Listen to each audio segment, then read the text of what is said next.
السلام علیکم۔ پس پردہ حقائق سنسنی خیز انکشافات پروگرام بے نقاب میں ہوں آپ کے ساتھ سیفان خان۔ آج انتہائی افسوسناک واقعہ جس میں شہید ہوئے ہیں 6 سے 7 افراد، جس میں دارالحقانیہ کے اہم ترین جو ان کے نائب محتمم بھی ہیں، جمعیت علماء اسلام سمیع الحق گروپ کے سربراہ بھی ہیں، ان کی بھی شہادت ہوئی، اور حامد الحق حقانی صاحب کی اس سے پہلے ان کے والد صاحب کی شہادت بھی ہو چکی ہے۔ انتہائی افسوسناک واقعہ ہے۔ دہشت گردی کے حوالے سے یہ ایک اور اگر نمبر آف اکاؤنٹ کے حساب سے دیکھا جائے اس میں اضافہ ہوا ہے۔ سی ٹی ڈی کی جو رپورٹ ہے 2 ہفتے قبل کی، اس میں بتایا گیا کہ پچھلے ماہ خیبر پختونخوا میں تقریباً 60 کے قریب دہشت گرد حملے ہوئے، جن 60 دہشت گرد حملوں میں بنو سر فہرست رہا، جہاں تقریباً 14 حملے ہوئے، اسی طرح 13 ڈیرہ اسماعیل خان میں ہوئے، اور پھر 13 سے 14 ہم نے دیکھا کہ وزیرستان، جنوبی وزیرستان میں ایسے حملے ہوئے۔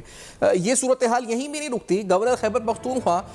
میڈیا پر آ کر کھلے عام یہ الزام لگا چکے ہیں کہ خیبر پختونخوا کے امن و امان کی حالت اتنی مخدوش ہو چکی ہے کہ خود وزیر اعلیٰ خیبر پختونخوا اپنا جو ان کا علاقہ ہے وہاں پر شام کے بعد لوگ گھر سے باہر نہیں نکل سکتے۔ تو امن و امان کی انتہائی مخدوش صورتحال ہے۔ آج ہونے والی دہشت گردی کے تانے بانے دوبارہ فتنہ الخوارج سے جوڑے جا رہے ہیں، کالعدم تنظیموں سے، دہشت گرد ٹی ٹی پی سے جوڑے جا رہے ہیں، اور بتایا جا رہا ہے کہ پیغام پاکستان کے حوالے سے جو ان کا موقف تھا، جو شہید ہوئے ہیں حقانی صاحب، ان کے موقف کی وجہ سے ان کو نشانہ بنایا گیا دہشت گردوں کی طرف سے۔ لیکن یہ جو الٹیمیٹ فیلئر ہے، کیونکہ صوبائی حکومتوں سے جب ہم نے اس پروگرام سے پہلے جو صوبائی وزراء ہیں یا صوبائی جو نمائندگان ہیں، تو یہی کہا گیا کہ گورنر سمیت وزیر اعلیٰ نے رپورٹ طلب کر لی ہیں، اعلیٰ افسران، اعلیٰ عہدیداران سے رپورٹ طلب کر لی ہیں، لیکن آخر یہ سلسلہ کب تک جاری رہے گا؟ 60 دہشت گرد حملے ہو چکے ہیں 1 ماہ میں، اور ابھی بھی یہ سلسلہ جاری ہے۔ اب اس میں ٹارگٹ نمازیوں کو کیا گیا ہے، کبھی سیکیورٹی فورسز کو کیا جاتا ہے، کبھی سویلین آرم فورسز کو ٹارگٹ کیا جاتا ہے، کبھی عام شہریوں کو ٹارگٹ کیا جاتا ہے۔ اجمل وزیر صاحب سینئر سیاستدان پروگرام میں ساتھ موجود ہیں۔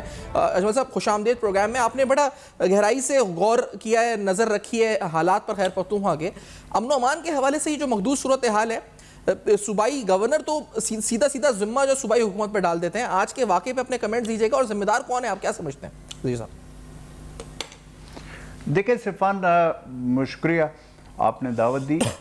اصل جو ہمارا یہ جو آج کا واقعہ ہے، یہ اس کو آپ اس تناظر میں دیکھیں کہ یہ جو ہے یہ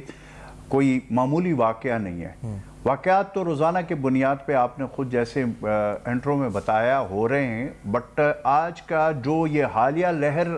چلی ہے اس میں میرے خیال میں کہ یہ بڑا واقعہ ہے، کیونکہ حقانیہ مدرسے کا ایک پورا بیک گراؤنڈ ہے، اور حقانیہ مدرسہ جو ہے مولانا الحق صاحب کے والد صاحب عبدالحق صاحب نے ان کے وہ تھے متمم تھے، پیر مولانا سمیع الحق صاحب، اور ابھی جو مولانا سمیع الحق صاحب کے فرزند تھے، اور یہ سابقہ MNA بھی تھے حامد الحق صاحب، یہ جو آج شہید ہوئے ہیں اس جو یہ حملہ ہوا اس میں، یہ معمولی واقعہ نہیں ہے۔ مثلا اگر آپ کو میں بتا دوں، یہ وہ مدرسہ ہے، یہ اتنا امپورٹنٹ مدرسہ ہے کہ یہاں سے مولانا فضل الرحمان صاحب، چونکہ جمعیت علماء اسلام کے وہ ہے سربراہ ہے، وہ بھی یہاں سے فارغ التحصیل ہے۔ آپ کو پاکستان اندرون بیرون آپ کو بڑے بڑے جید علماء جو آپ کو نظر آتے ہیں، اس میں کافی نام وہ ہے جو یہاں اس مدرسے سے فارغ التحصیل ہے۔ تو یہ اس کے اندر جا کر، کیونکہ دیکھیں اگر اس واقعے کو ذرا آپ اس تناظر میں دیکھیں کہ نماز جمعہ کا دن تھا اور نماز پڑھی گئی تھی، اور یہ جو حامد الحق صاحب کا رہائشگاہ ہے، میں اس پہ خود گیا ہوں، یہ مدرسے کے اندر ایک سائیڈ ہے جو رہائشی سائیڈ ہے، اس میں اس کا گھر واقع ہے۔ تو آج چونکہ یہ سردیوں کے تعطیلات ہیں مدرسے کے، تو اس کی وجہ سے وہ رش نہیں تھا، لیکن جو مسجد تھا، مدرسے کے اندر جو مسجد تھا، اس میں ارد گرد کے بھی علاقے کے لوگ جمعے کے نماز پڑھنے میں آتے ہیں۔ جب انہوں نے نماز پڑھا، اس کے بعد 2 بجے کے لگ بھگ وہ جب دروازے پہ پہنچے، تو واپسی پہ جب وہ نکل رہے تھے، تو وہاں پہ یہ بلاسٹ ہوا اور یہ جو حملہ ہوا۔ اب دیکھیں اس میں سیفان بھائی یہ بہت بڑا واقعہ ہے ایک، اور اس کے ساتھ اگر آپ دیکھ لیں خیبر پختونخوا کے جنوبی اضلاع، آپ نے پہلے انٹرو میں جو بتایا بنو ڈی آئی خان، اس میں 2 ڈویژن، جی بالکل، بنو اور ڈی آئی خان، یہ 2 ڈویژن ہیں۔ بنو میں آتا ہے لکی مروت، بنو north Waziristan, D I Khan میں آتا ہے ٹانگ ڈسٹرکٹ اور ساؤتھ وزیرستان اور ڈی آئی خان ڈسٹرکٹ، یہ آتے ہیں۔ اب آپ نے جس طرح ذکر کیا کہ وہاں سے وزیر اعلیٰ خیبر پختونخوا کا تعلق بھی اسی ڈویژن سے یا اسی ڈسٹرکٹ ڈی اے خان سے، اور ساتھ آپ نے گورنر صاحب کا ذکر کیا تو انہی کا بھی یہی ڈسٹرکٹ ہے، ڈی اے خان ہے، اور مولانا فضل الرحمان صاحب جو کہ ایک بڑے سیاسی جماعت کے سربراہ ہیں، ان کا بھی تعلق ڈی اے خان سے، اور اس میں آپ دیکھ رہے ہیں کہ آئے روز ٹارگٹ کلنگ ہو رہی ہے، ہمارے فوج کے جوان بھی شہید ہو رہے ہیں، عام لوگ اغوا بھی ہو رہے ہیں۔ اب اس دن پیپلز پارٹی کے ڈویژنل صدر قیزار میاں خیل، چونکہ پیپلز پارٹی سے ان کا تعلق ہے، اس کا ایک بھائی ایم این اے ہے اور ایک بھتیجا اس کا ایم پی ہے خیبر پختونخوا اسمبلی میں، وہ اغوا ہوئے تھے، اللہ نے اس کو خیر خیریت سے وہ برآمد ہو گئے سیکیورٹی لا انفورسمنٹ ایجنسیوں کی مدد سے۔ لیکن وہاں پہ پھر اگر آپ دیکھیں تو یہ 2 ڈویژن، اور پھر کرم ڈسٹرکٹ میں بھی اگر آپ دیکھ لیں تو یہ بھی جنوبی اضلاع میں آتا ہے، تو جنوبی اضلاع میں کرم ڈسٹرکٹ کا تو پچھلے 4 مہینے سے تقریباً لگ بھگ ہو گئے کہ مین شاہراہ بند ہے۔ پہلے وہ لینڈ ڈسپیوٹ تھی، پھر سیکٹیرین تھی، اب وہ دہشت گردی کا بہت بڑا، وہاں پہ بھی آئے روز جو کانوائے جاتے ہیں، جو خورد و نوش کی چیزیں لے جاتی ہیں، اس کے اوپر بھی ابھی پچھلے دنوں حملہ ہوا ہے، اس سے پہلے بھی، اور وہاں پہ بھی لا اینڈ آرڈر کی یہ صورتحال ہے۔ اب یہاں پہ مسئلہ یہ ہے کہ آپ نے جیسے کہا کہ ذمہ داری کس کے، ظاہر ہے پرائمری ریسپانسبلٹی خیبر پختونخوا حکومت کی ہے، لیکن ساتھ فیڈرل گورنمنٹ کی جو ریسپانسبلٹی ہے، کیونکہ اگر وزیر اعظم ہے تو وہ خیبر پختونخوا میں جنوبی اضلاع کا بھی وزیر اعظم ہے، اگر انٹیریئر منسٹر ہے تو وہ پورے پاکستان کا ہے، تو ان کی بھی ریسپانسبلٹی، اگر وزیر دفاع ہے وہ سٹیٹمنٹ یہ تھی اجمل صاحب، اس میں سٹیٹمنٹ یہ تھی کہ 600 ارب کے فنڈز تھے 14 سال کے اندر، وہ کہتے ہیں یہ دہشت گردی کے لیے مختص تھے، لیکن یہ صوبائی حکومت فنڈز کھا گئی، جو الفاظ استعمال انہوں نے کیے کہ پیسے کھا لیے۔ پھر انہوں نے دوسرا سوال یہ اٹھایا کہ اگر پولیس اہلکاروں کے پاس اسلحہ یا اکوپمنٹ نہیں ہوگی تو ہم ان سے توقع کیسے کریں گے کہ وہ دہشت گردی روکیں؟ تو یہ 600 ارب کا جو یہ انہوں نے کہا تھا، یہ ایک سیاسی سٹیٹمنٹ ہے یا فیکچولی آپ کو لگتا ہے کہ چوری ہو گئی ہے دہشت گردی کے فنڈز میں 14 سال کے اندر 600 ارب کی؟ دیکھیں، پہلی بات تو یہ ہے کہ یہ تو جو ہوا ہے، اب اس کا تو سب سے پہلے کام یہ بنتا ہے، کیونکہ یہ سٹیٹمنٹ گورنر صاحب کافی دفعہ دے چکے ہیں، یہ جب آرمی چیف صاحب بھی آئے تھے وہاں پہ پشاور میں، وہاں پہ بھی وہ یہ سٹیٹمنٹ دے چکے ہیں۔ میرے خیال میں کہ جب اسٹیٹ کے تمام لوگوں کو پتہ ہے اور یہ بات کی جا رہی ہے، اور گورنر ظاہر وفاق کا نمائندہ بھی ہے، تو نیب کا ایک بڑا ادارہ ہے، اور یہ 6 ارب روپے کی بات ہے، اس لمٹ میں بھی نہیں آتا کہ جس کی انویسٹیگیشن نہیں کی جا سکتی، تو اس کے لیے ادارے ہیں، وہ اس کے اوپر تحقیقات کریں، اگر اس میں خرد برد ہوئی ہے تو ابھی تک سامنے آنا چاہیے تھا۔ لیکن آئی ڈونٹ نو کہ وفاقی حکومت بھی ہے، وفاقی ادارے بھی موجود ہے، ساتھ نیب بھی موجود ہے، تو پھر ان کا وہاں پہ، کیونکہ ہمارے ملک میں تو یہ جو کرپشن کا مسئلہ ہے اس کے اوپر تو کوئی خاص، آپ کو آج کل پتہ ہے کہ اس پہ تو کوئی ایکشن لیا ہی نہیں جاتا، اور ہم نے تو ان لوگوں کو دیکھا۔ اگر آپ اس کی بات کر رہے ہیں تو یہ جو پیسے ہیں تو وہ تو 2013 آنورڈ سارا جو دیا گیا نا، وہ 14 سال کا پورا کہہ رہے ہیں صاحب ہے، پرویز خٹک صاحب وزیر اعلیٰ تھے، وہ تو کل مشیر بن گئے وزیر اعظم کے، اور اس طریقے سے اس کے بعد جو وزیر اعلیٰ تھے، اور اب والے تو 1 سال ہوئے ہیں جو یہ ابھی کے جو وزیر اعلیٰ آئے ہوئے، تو وہ تو پھر سب کا احتساب ہونا چاہیے۔ لیکن مسئلہ یہ ہے کہ یہاں پہ ایک اور چیز جو ہے نا سفان، جو میں آپ کو بتا رہا ہوں، وہ آپ یہ دیکھیں کہ جب یہ ٹرائبل ڈسٹرکٹ کو مرج کیا گیا، یہ 2018 میں جب مرج کیا گیا، تو اس وقت ان کے ساتھ بھی وعدہ یہ ہوا تھا کہ مرج کرنے کے بعد NFC ایوارڈ میں سے 3% ڈیویزبل پول سے دیے جائیں گے۔ تو سوال یہ بنتا ہے کہ وہ ڈیویزبل پول میں تو سندھ حکومت نے بھی دینا تھا، پنجاب نے بھی دینا تھا، بلوچستان نے بھی دینا تھا، خیبر پختونخوا اور فیڈرل حکومت نے دینا تھا۔ آپ مجھے بتائیں کہ وہاں پہ سندھ حکومت نے 1 روپیہ اس کے بعد نہیں دیا، ابھی 7 سال گزر گئے، بلوچستان حکومت نے بھی اپنے حصے کے نہیں دیے، پنجاب میں نہیں دیے، اور فیڈرل حکومت نے بھی ایک گرانٹ کے صورت میں دیے، لیکن وہ پورا حصہ نہیں دیا۔ اب آپ مجھے بتائیں وہ جو 110 ارب روپے کے اوپر جو کمٹمنٹ ہوئی تھی وہ آج تک ٹرائبل ڈسٹرکٹ میں نہیں ملے۔ اب وہاں پہ جو پولیس ہے، جو خصدار اور لیویز تھے، یہ میرے دور میں مرج ہوئے تھے اس میں خیبر پختونخوا پولیس میں، یہ تقریباً کوئی 29,000 کے لگ بھگ لوگ تھے، ان کو ہم نے ایکوپمنٹ بھی دینی تھی، گاڑیاں بھی دینی تھی، ٹریننگ بھی کرنی تھی، ساری چیزیں۔ وہ تو تب ہوتا کہ جب وہ پیسے آتے جو فیڈرل حکومت نے دینے تھے، جو ڈیویزبل پول سے دینے تھے، آج تک اس پہ کنسنسس نہیں ہوا، 7 سال ہو گئے۔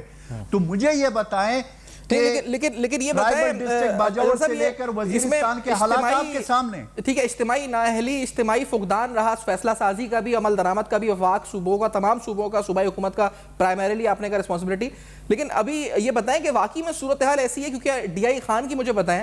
وزیر اعلیٰ جو ان کا اپنا حلقہ ہے، جو گورنر کہہ رہے ہیں کہ وہاں پر وہ نکل نہیں سکتا کوئی شام میں، تو کیا امن و امان کی واقعی میں یہ اتنی مخدوش صورتحال ہو گئی ہے کہ شہر میں اس پر باہر نکلتے ہوئے بعض اضلاع میں مشکل ہو گیا، خاص طور پہ ساؤتھ کے آپ جو ذکر کر رہے ہیں؟ اس میں بالکل کوئی دوسری رائے نہیں ہے. اچھا، اگر ڈی اے خان کا میں آپ کو بتا دوں تو ڈی اے خان کا وہ علاقہ میرا بھی بنتا ہے، کیونکہ وہ وزیرستان اور ڈی اے خان میں میرے بھی گھر ہے، وہاں پہ ہم بھی رہتے، تو وہاں پہ صورتحال اس قسم کا ہے. میں نے آپ کو بتایا کہ پیپلز پارٹی کے ڈویژنل صدر ابھی 2 دن پہلے اغوا ہوئے تھے، اور وہ اغوا ہوئے تھے، ابھی وہ آ گئے، اور آئے روز وہاں پہ روڈ کے اوپر جب روڈ پہ مین جو روڈ ہے اس کے اوپر بھی خطرہ ہے. اور خصوصاً یہ جو ڈسٹرکٹ ڈی اے خان ہے، اس میں تو حالات اگر میں یہ کہوں کہ وزیرستان نارتھ اور ساؤتھ سے بھی زیادہ خراب آپ کو نظر آ رہے. تو اب وہاں کے وزیر اعلیٰ اور خیبر پختونخوا گورنر گو کے آپس میں رشتہ دار بھی ہے اور ایک ہی ڈسٹرکٹ سے ان کا تعلق بھی ہے، تو کیا اچھا نہ ہوتا کہ ایک دوسرے کے حوالے سے بیانات دینے کے بجائے اور پھر اکٹھے ملتے بھی ہے. گورنر ہاؤس کے آپ نے فوٹیج بھی دیکھے ہوں گے جب حلف کی کوئی تقریب ہوتی ہے تو چاہیے تو یہ تھا کہ آپس میں بیٹھ کر ان مسئلوں کو حل کرتے. بڑے بڑے عہدے پر تو یہ بیٹھے ہوئے ریسپانسبلٹی، وہ گورنر صاحب جو ہے وہ وفاق کا نمائندہ ہے خیبر پختونخوا کے لیے، تو جو وفاق کے ذمہ معاملات ہے تو یہ ان کا حق بنتا ہے کہ وہ کرے، اور جو صوبے کا چیف منسٹر ہے وہ ظاہر چیف ایگزیکٹو ہے، اس کی رسپانسبلٹی تو سب سے زیادہ بنتی ہے. لیکن مسئلہ یہ کہ یہاں پہ بیانات آپ نے دیکھا، ماضی میں نیشنل ایکشن پلان بنا، نیکٹا بنی، اب نیشنل ایکشن پلان کے کون سے 13 جو پوائنٹ تھے اس پہ تو عمل درآمد نہیں ہوا. جو افواج پاکستان کے پوائنٹ تھے، آپریشن، وہ چیزیں تو ہوئی، لیکن اس کے بعد کے جو پوائنٹس تھے اس کے اوپر ابھی تک آپ کو عمل درآمد نظر آ رہا ہے کہ جو ہوا ہے. تو صورتحال گمبھیر ہے، اور یہ جو آج کا ہوا ہے حقانیہ کا، یہ میں آپ کو بتا دوں کہ اس کے ڈائنامکس مجھے کوئی اچھا نہیں لگ رہا. یہ بہت بڑی جو ہے جو آج کا واقعہ ہوا ہے. ایگزیکٹلی اس کی امپلیکیشنز بھی زیادہ ہوں گی. اس کو یقینی طور پر ایک بڑی شخصیت جسے کہا جائے قداور سیاسی مذہبی لحاظ سے انتہائی اہم مدرسہ ہے یہ، جہاں سے لوگ فارغ التحصیل ہوئے ہیں، اہم ترین علماء وہاں سے فارغ التحصیل ہوئے ہیں. ایک بریک کے بعد آتے ہیں. خیر پختونخوا میں گورننس کا ہی تذکرہ ہوگا، دہشت گردی کے زمرے میں بھی، اور ریسنٹلی ہم نے بھی اس پروگرام کے پلیٹ فارم سے اٹھایا تھا، گندم کی خریداری میں کچھ مبینہ خطبط کی باتیں آئی تھیں. امن و امان کے ساتھ ساتھ گورننس پر جو سوالات اٹھ رہے ہیں، الزامات ہیں، ان کی حقیقت پر بھی بات کریں گے. ایک بریک کے بعد بے نقاب میں ہمارے ساتھ رہیے. Welcome back. آپ دیکھ رہے ہیں بے نقاب. دہشت گردی گورننس پر تو سوالات اٹھ رہے ہیں، خاص طور پر خیبر پختونخوا میں حالیہ دنوں گندم کی خریداری، پروکیورمنٹ پر بھی بڑے اہم ترین اعتراضات اور تحفظات اٹھے. یہ معاملہ اینٹی کرپشن بھی گیا، یہ معاملہ عدالتوں تک بھی گیا، اور الزام یہ عائد کیا گیا کہ تقریباً 9,700 روپے میں گندم اس وقت خریدی گئی پنجاب میں اوپن مارکیٹ سے جب یہ گندم 6,500 روپے کی تھی. تقریباً 2 سے 2,500 روپے فی بیگ کمائے گئے. یہاں پر بھی ڈی آئی خان کا خاص طور پر تذکرہ کیا گیا کہ تقریباً 24,000 میٹرک ٹن سے وہیں کے لیے خریدی گئی. اس میں پیسہ مبینہ طور پہ بنایا گیا. اس کی تحقیقات کے لیے باقاعدہ ڈی آئی خان کے اینٹی کرپشن سرکل کو کمپلین ہوئی ہے، عدالت بھی اپروچ کیا گیا. عدالتی معاملات، کیونکہ وہاں پر کیا ہوا ہے، سلیم شاہ ہوتی صاحب ماہر قانون اور پٹیشنر ہیں اس کیس میں، خواجہ ہوتی صاحب کی طرف سے پروگرام میں ساتھ موجود ہیں. ہوتی صاحب آپ فرمائیے گا، سلیم شاہ صاحب، یہ جو آپ نے کیس کیا تھا پروکیورمنٹ کے حوالے سے، یہ اس کا میگنیٹیوڈ کیا ہے؟ کتنے مبینہ طور پہ ارب روپے کی کرپشن ہے خریداری میں جو آپ سمجھتے ہیں، جو آپ کورٹ گئے تھے اس کا دروازہ کھٹکھٹانے؟ ہمارے اندازے کے مطابق، السلام علیکم سر، ہمارے اندازے کے مطابق تقریباً 6 ارب روپے کا اس میں فراڈ ہوا ہے، اور یہ پیسے جو ہے نا کرپشن کی نظر ہوئی ہے. اور اس کے لیے خواجہ ہوتی صاحب جو ہے اس کی طرف سے میں نے پشاور ہائی کورٹ میں پٹیشن دائر کی ہے، اور یہ پٹیشن اس میں 2 تاریخیں ہو چکی ہے، لیکن ابھی تک ان سے کوئی کمنٹس وغیرہ نہیں منگوائے گئے ہیں، کیونکہ وزیر اعلیٰ نے اس میں ایک درخواست گزاری ہے آرٹیکل 248 کنسٹیٹیوشن کے مطابق کہ مجھے عدالت میں آنسریبل نہیں ہوں اور مجھے استثناء دیا جائے اور میرا جو نام ہے وہ ڈیلیٹ کیا جائے. تو اس کے لیے بحث کے لیے عدالت نے یہ مقرر کیا ہے، اور 5 مارچ کو اس کو بحث ہوگی. جی نہیں، آپ نے تو اپنی پٹیشن میں جو پہلے نمبر پہ تو وہ ہیں، پھر اس کے بعد پروونشل منسٹر آف فوڈ بھی ہیں ظاہر شاہ صاحب، پھر چیف سیکرٹری بھی ہیں، سیکرٹری فوڈ بھی ہیں، مصدق عباسی صاحب بھی ہیں جو کہ چیف منسٹر کے ایڈوائزر اینٹی کرپشن میں، قاضی انور صاحب بھی ہیں جو کمیٹی کے ممبران تھے اینٹی کرپشن کے، شاہ فرمان صاحب بھی ہیں، شکیل احمد صاحب بھی تھے جنہوں نے اس پر الزامات لگائے تھے پی ٹی آئی پہ، Atif Khan, Junaid Akbar, director food, director general anti corruption establishment, chairman NAB, D G NAB, K P, تو تقریباً 14 کے قریب رسپونڈنٹس تھے آپ کے. تو ان باقیوں نے کیا کہا؟ وزیر اعلیٰ تو کہہ دیا جی استثناء ہے، باقیوں کی طرف سے کیا جواب آیا اس پہ؟ باقیوں کی طرف سے بھی کوئی درخواست نہیں ہے کیونکہ ابھی ان کو نوٹس نہیں ہوا ہے، اور وزیر اعلیٰ کی طرف سے یہ درخواست آئی ہے اور ان کے جو ایڈوکیٹ جنرل ہے یا ایڈیشنل ایڈوکیٹ جنرل وہ عدالت میں آ کے بہت چیخیں مارتے ہیں کہ یہ وزیر اعلیٰ کو استثناء حاصل ہے اور اس کے خلاف کوئی کارروائی عدالت نہیں کر سکتی. ہم نے کہا کہ بھائی ان کی چیخوں سے اور ان کے یہ جو چیخو پکار کر رہے ہیں اس سے اندازہ ہو رہا ہے کہ یہ لوگ اس میں ملوث ہے، اور ان کو کرمنل سائٹ پہ اگر آپ دیکھیں تو اس میں کلیئرلی 200 میں لکھا ہے کہ کرمنل میں جو ہے نا ان کو کوئی بھی استثناء حاصل نہیں ہے، وہ جو ہے نا انسریبل ہے بیفور دی کورٹ، کیونکہ آرٹیکل 5 جو ہے کنسٹیٹیوشن یہ کہتا ہے کہ obedience to law and constitution, یہ ہر ایک شخص کی ذمہ داری ہے کہ وہ اس کی اوبیڈینس کرے، چاہے وہ وزیر اعظم ہو، چاہے وہ صدر ہو، چاہے وہ وزیر اعلیٰ یا گورنر ہو.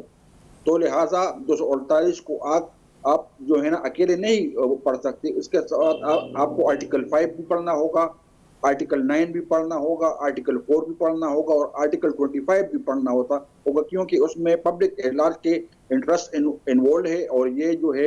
یہ پبلک انٹرسٹ لٹیگیشن ہے. لہٰذا اس معاملے کو اینٹی کرپشن کمیٹی میں بھی جس کو آپ نے رسپونڈنٹ بنایا ان کے پاس یہ بھیجا گیا تھا، تو ادھر سے کچھ نتیجہ آیا کیونکہ آپ نے اس کو بھی چیلنج کیا تھا اسی کانسٹیٹیوشن کو؟ ہم نے تو اینٹی کرپشن جو کمیٹی ہے جس میں قاضی انور صاحب مصدق بریگیڈیئر ہے اور شاہ فرمان ہے، کیونکہ ان کو جو ہے نا کمیٹی بنائی ہے اینٹی کرپشن کمیٹی، اور یہ وزیر اعلیٰ نے بنائی ہے کہ وزیر اعلیٰ یہ کہتے ہیں کہ ان کی اپنی بنائی ہوئی جو کمیٹی ہے وہ ان کی وہ کرے انویسٹیگیشن کر کے اور رپورٹ جمع کر دے. ہم نے کہا کہ بھئی یہ تو ان کی وزیر اعلیٰ کی ہینڈ پیک کمیٹی ہے تو وہ کس طرح ان کے خلاف کارروائی کر سکتی ہے اور کس طرح وہ انویسٹیگیشن کر سکتی ہے، یہ تو اس پہ ہے، باعث پہ ہے اور MLFID پہ ہے تاکہ ان کو کلین چٹ دے دے. دوسری بات یہ ہے کہ ہم نے کہا کہ اس کے لیے صحیح نہیں ہے، یہ انلیگل اور انکانسٹیٹیوشنل کمیٹی ہے، اور ہم نے عدالت سے یہ استثناء کی ہے کہ بھئی اس کمیٹی کو آپ انلیگل اور انکانسٹیٹیوشنل ڈکلیئر کرے اور یہ کیس جو ہے نا نیب کو ریفر کرے تاکہ نیب انڈیپینڈنٹلی اور امپارشلی اس کی انویسٹیگیشن کرے. صحیح. اجمل وزیر صاحب آپ کی طرف آئیں گے کیونکہ گورننس کے لحاظ سے بتائے گا کہ جو پچھلے خاص طور پہ 14 سال گورنر کے پی نے کہا ہو کہ 600 ارب کے فنڈز کہا گئے دہشت گردی کے حوالے سے، یا اب یہ الزامات کے پروکیورمنٹ جو ہوئی گندم کی اس میں مبینہ طور پہ کرپشن ہوئی، اجمل وزیر صاحب آپ کی نظر میں یہ جو ساری داستان ہے کرپشن کی، جو الزامات اٹھتے ہیں، اس میں کتنی حقائق اور کتنی سیاست ہو رہی ہے اس پورے معاملے کو لے کر، اور اس کا حل کیا ہے کہ اتنی کرپشن کے جو الزامات ہیں کیوں لگ رہے ہیں؟ اجمل وزیر صاحب.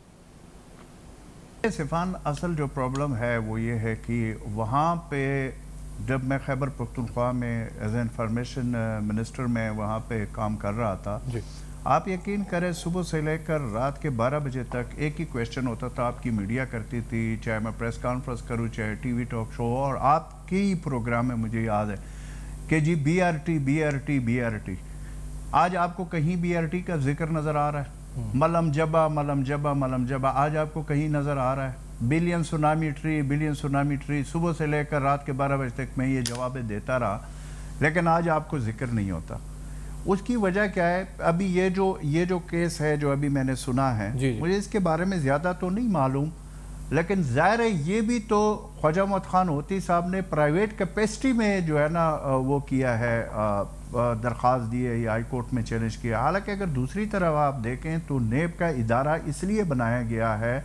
کہ وہ اس طرح کے جو اگر کوئی اس طرح کی چیزیں آ جاتی ہے تو اس کو وہ انویسٹیگیٹ کریں گے اور اس کے اوپر، اور وہ اسی چیز کی تنخواہیں لے رہی ہے اور اتنے بڑے بڑے عہدے دیے گئے ہیں. مجھے یہ سمجھ نہیں آ رہی ہے کہ وہاں پہ پرائیویٹ کوئی بھی شخص اگر درخواست دے رہا ہے تو اسے بہتر تھا کہ اس کی انویسٹیگیشن نیب کر لیتی اور اس پہ کوئی عمل درآمد ہوتا. لیکن مسئلہ یہ بنا ہوا ہے کہ وہاں پہ اس وقت جتنی بھی یہ چیزیں آئی ہے، ماضی میں بھی آئی ہے اور ابھی بھی جو اگر کوئی ہے، اس کا پراپرلی وہاں پہ نیب نے کیس پڑے ہوئے ہیں ان کے پاس، لیکن اس کے اوپر کوئی عمل درآمد نہیں ہوتا. اور پھر بعد میں پتہ چل جاتا ہے کہ اس وقت تک تو یہ چیزیں ہوتی ہیں. نیب پر تو سوالیہ نشان ہے. پورے وفاق میں بھی سندھ میں بھی بہت سے کیسز اٹھائے, غائب ہو گئے, پتہ نہیں چلا کیسز سے کیا ہوا. اور آپ نے درست کہا کہ میگا اسکیمز تھے, یہ بلین ٹری سونامی ہو گیا, آپ کا پی آر ٹی اسکیم ہو گیا, اب وہ بیچ میں عدالتی معاملات بھی ہوئے, نیب کی کارکردگی پہ بھی سوالات ہیں. لیکن صوبائی محکمہ جو اینٹی کرپشن کا ہے, جیسے ابھی سلیم شاہ ہوتی صاحب فرما رہے تھے, تو وہ بھی وہاں پر متحرک نہیں ہو سکا. آپ خود بھی وہاں گورنمنٹ میں رہے ہیں, مجھے بتائیں, کیونکہ خود پی ٹی آئی نے بڑے دعوے کیے کہ کرپشن کا خاتمہ کرنا ہے, اور سب میں زیادہ کرپشن کے الزامات انہی کی صوبائی حکومت پر ہیں, اور وہیں پر صوبائی احتساب کا نظام جو ہے مکمل منجمد نظر آتا ہے. کیا وجہ ہے اس کی؟ دیکھیں, میں اتنا دیکھیں, جو اینٹی کرپشن کا ادارہ ہوتا ہے وہ تو ڈیفینیٹلی صوبائی حکومت کے انڈر ہوتا ہے, اور لیکن اب اس کے اوپر اگر ہم اینٹی کرپشن کے اوپر بات کریں گے تو اس کی تو, لیکن نیب کا جو ادارہ ہے وہ تو اوور آل ہے نا, سب کے لیے ہے. لیکن وہاں پہ جو کیس پہلے والے ہیں ان کا کوئی ریزلٹ نہیں نکلا, تو اب والوں کا کیا نکلے گا؟ تو میں تو خیر اس حوالے سے یہ سمجھتا ہوں صفان کہ یہ تو صرف کہنے کی حد تک, ٹی وی پہ ڈسکس کرنے کی حد تک باتیں ہوتی ہے, اور اس کے بعد آج تک آپ نے نہیں سنا ہوگا کہ اس کے اوپر عمل درآمد کر کے وہ آخری منطقی انجام تک کوئی چیز پہنچی ہوئی ہے. سو کہنے کا مقصد یہ ہے کہ یہ ہمارا فنمنا پورے پاکستان لیول کا ہے. وہاں پہ سندھ حکومت کے حوالے سے جو کرپشن کی کہانیاں ہیں وہ آپ خود سندھ میں بیٹھے ہیں, مجھ سے زیادہ آپ کو پتہ ہے. اس طرح بلوچستان کا بھی ہے, ماضی میں پنجاب کا آپ دیکھ لیں, عثمان بزدار کے حوالے سے اتنے باتیں کی جاتی تھی. آج مجھے بتائیں کہ عثمان بزدار کو کسی نے ہاتھ ڈالا ہے, وہ بالکل صاف ستھرا ہو کر گھوم رہا ہے, پھر رہا ہے. اس سے پہلے خیبر پختونخوا کے بھی جتنے چیف منسٹر رہے ہیں, علی امین تو سال ہوا ہے جو آیا, اس سے پہلے والے چیف منسٹروں کو کسی نے پوچھا ہے؟ تو دیکھیں, بات یہ ہوتی ہے کہ یہ ہم نے ایک وہ بنایا ہوا ہے. میرا تو خیر اب اس پہ آپ لوگوں کے ساتھ بات کر کے اتنا عرصہ ہم نے 15-20 سال یہی ہم باتیں ان کرپشن پہ کر رہے ہیں, لیکن ریزلٹ کوئی نہیں نکل رہا. اس لیے وہ کہتے ہیں بولتے کچھ نہ بول, بس چپ کر کے دیکھتے رہیں اور یہ سارا کچھ ہوتا رہے گا. ایگزیکٹلی. اچھا, آپ نے سلیم شاہ ہوتی صاحب, آپ نے نیب کو بھی رسپونڈنٹ بنایا, وہاں سے بھی کوئی جواب نہیں آیا, کیونکہ معاملہ تو 6 ارب روپے سے زائد کا کرپشن کا مبینہ طور پہ ہے. نیب کو میں نے ایک پارٹی بنایا, نیب کا جو وکیل ہے وہ باقاعدہ اس میں پیش ہوتا ہے, لیکن وہ تبھی اس میں کوئی انویسٹیگیشن کریں گے کہ جب کورٹ اس کو ان کو کوئی ڈائریکشن دے گے, کیونکہ اب یہ سب جوڈس ہے بیفور دی ہائی کورٹ, تو جب تک ہائی کورٹ اس کو کوئی آرڈر نہیں کریں گے تو وہ اس میں آگے نہیں بڑھ سکتے.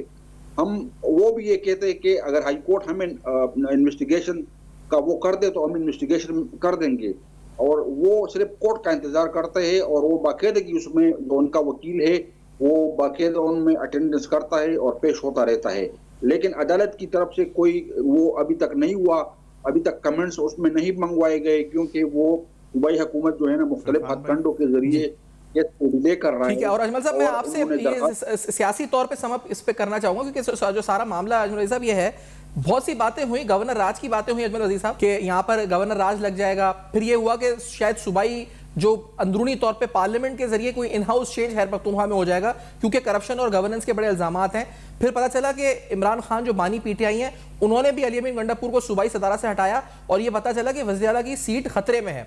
تو اب کیا آپ کو لگتا ہے مستقبل وہاں پہ جو صوبائی وزیر اعلیٰ کی سیٹ ہے اس کا مستقبل, گنڈاپور صاحب کا اپنا مستقبل, اور سیاسی طور پر کیا لگ رہا ہے کہ کیا یہ الزامات کی زد میں آ کر وہ اپنی حکومت کھو دیں گے؟